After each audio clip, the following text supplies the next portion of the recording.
Pimpinan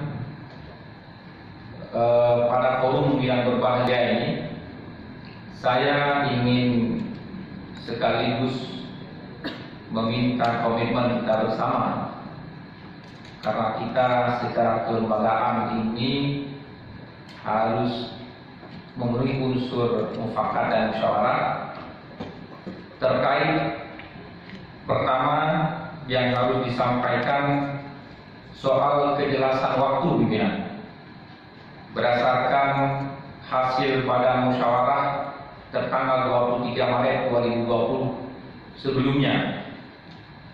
Sebagaimana telah kita ketahui bersama, Banmus DPR Aceh menyepakati beberapa pansus yang akan dilaksanakan oleh DPRA.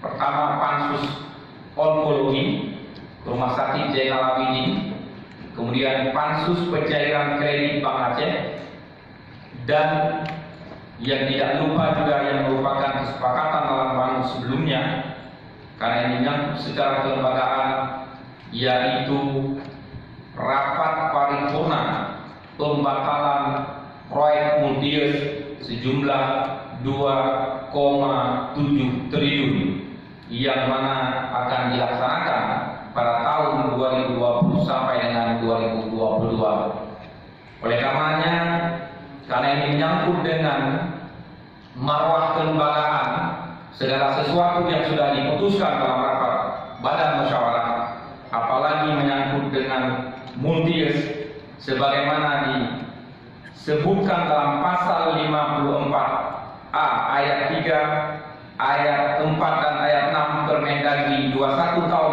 2011 tentang perubahan kedua Permendagri nomor 13 tahun 2006 tentang pedoman pengelolaan keuangan daerah, menyatakan bahwa penganggaran kegiatan tahun jamaah berdasarkan atas persetujuan DPRD yang dituangkan dalam nota kesepakatan bersama antara kepala daerah dan DPRD. Artinya berdasarkan persetujuan DPRD, bukan persetujuan pimpinan DPRA sebelumnya. Karenanya kami di sini melihat terjadi cacat prosedur. Oleh karenanya, agar kita tidak menanggung beban dan dosa, sangat layak sekali multius itu untuk dibawa dalam rapat paripurna dan untuk dibatalkan.